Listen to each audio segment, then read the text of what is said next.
Xiahou Shang was a distant yet spirited younger kin of the Xiahou clan. Born in the same era as Cao Cao's firstborn, he became well versed in planning and strategizing. Cao Pi, drawn to his sharp intellect, came to know him deeply, holding him in high esteem and as a close friend. When Xiahou came of age, he served Cao Cao in many military and political duties. He rose as a major in the northern wars against the Yuans, where he commanded cavalry with fierce resolve. In 211 his path shifted, as he was summoned to serve under Cao Pi, binding his fate to the rising star. When Cao Pi ascended to general of the household for all purposes, Xiahou Shang took up the mantle of Wen Shui, an officer of writings, wielding words just as he does a blade. Later, as Cao Cao claimed the title Duke of Wei, Xiahou Shang was reassigned back to him as the Gentleman of the Yellow Gate, which was the Palace Gate. Xiahou Shang wed the younger sister of Cao Zhen, a woman whose personal name eludes history, known only as the Lady of Diyang District. Together they bore a son, Xiahou Shuan, destined to rise, and a daughter, Xiahou Hui. She grew to a woman of grace and piercing intellect, lending her wisdom to Sima Shi's scholarly pursuits and cunning strategies. She eventually realized that her husband was not loyal to Wei, while his trust became eroded by her deep ties to the royal Cao clan. In May of 218, the Wu Chendi branch of the Wu Huan tribes ignited a rebellion in Dai Commandery, prompting Cao Cao to dispatch his son Cao Zhang to crush the uprising. Xiahou Shang stood at his side as an army advisor, guiding the campaign. When Cao Zhang stormed onto the battlefield, the local government's forces had failed to join his ranks. Outnumbered by the swarming enemy, they braced themselves, adopting a wary, defensive stance, and the rebels eventually began to falter, then dissipated. Seizing the moment, Cao Zhang rallied his troops and charged forth in a relentless pursuit. A subordinate dared to step forward to warn that Cao Cao's edict forbade them from crossing Dai's borders. Cao Zhang announced with defiance that a true general does not follow rigid commands. In a 24-hour dash, he unleashed a devastating strike upon the Wu Huan cavalry, leaving thousands in the wake of his victory. Following Cao Cao's death in 220, Xiahou Shang received orders to lead the convoy escort which carried the coffin back to Yi.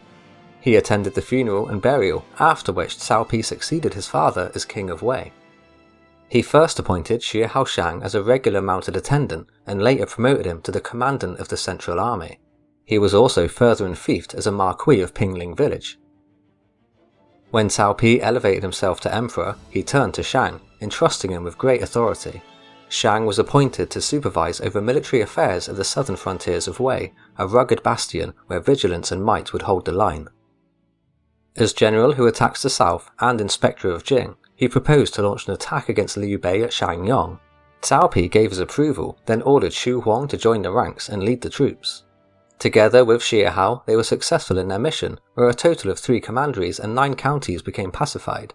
Cao Pi merged the 3 commanderies of Fangling, Shangyong, and Xicheng to form a larger commandery Xincheng.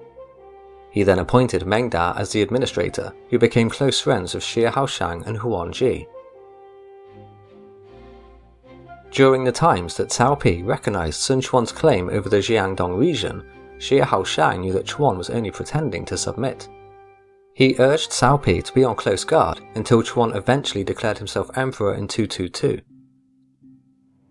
Cao Pi retaliated by launching a 3-pronged attack where he ordered Xiahou Shang and Cao Zhen to attack Zhu Ran at Xuanling. Zhuge Jin launched a strong attack on Xiahou, spreading his navy across key spots along the river. Xiahou Shang planned a bold night strike to answer, sending 10,000 troops to hit by land and water. They divided into smaller boats for a quiet crossing, then set Zhuge Jin's ships ablaze and wrecked some riverside camps. Over the months of the ongoing siege though, a harsh epidemic took hold, spreading through their forces. This caused Cao Pi to bring an end to the campaign, but Xiahou Shang was still rewarded for his efforts by being promoted to the governor of Jing province. When he assumed governorship over northern Jing, the lands were a desolate wasteland, barren fields and ruined infrastructure from years of war. The bulk of the people had fled, seeking refuge with Wu beyond the Han River's southern banks. On top of this, various tribes roamed the region and caused trouble for the locals through their sporadic uprisings. To fix this, he summoned the strength of old alliances forged during his tenure at Shangyong Commandery calling upon various tribal chiefs. By using them as a bridge to establish contact, he was able to orchestrate tense meetings that slowly won their trust. Within 5 to 6 years, he had succeeded in pacifying them, bending thousands of households to swear allegiance to Wei. In his later years, Xiahou Shang took a concubine who he came to cherish dearly, but a family feud broke out when this beloved concubine clashed bitterly with the lady of Diyang district, each vying with relentless ambition to claim the title of official spouse. When Cao Pi heard about it, he decided to intervene and uphold the honour of his clan with a decisive hand. With grim authority, he ordered the concubine's execution by hanging. Xiahou Shang, shattered by grief, felt his health weaken from the loss, and after her burial he withdrew into his home, barring the doors and refusing to meet with anyone. When Cao Pi heard about this, he still highly favoured Xiahou Shang, but remarked, maybe Du Shi had good reasons to look down on Xiahou Shang. In the year 225, as Xiahou Shang's health became critical, he was forced to abandon his post in Jing province and summoned back to the Wei capital Luoyang. In that sombre hour, Cao Pi came to his side and wept openly as he grasped Xiahou Shang's hand. Death claimed him a year later, but Cao Pi, resolute in his reverence, bestowed upon him the posthumous title Marquis Dao and penned an official eulogy. Since our tender years, Shang stood as my steadfast pillar, bound to me by loyalty, sincerity, and unwavering faith. Though born of different blood, we were brothers in soul, my very stomach and heart, my claws and teeth. His mind blazed with brilliance, sharp and radiant, a rare flame snuffed out too soon.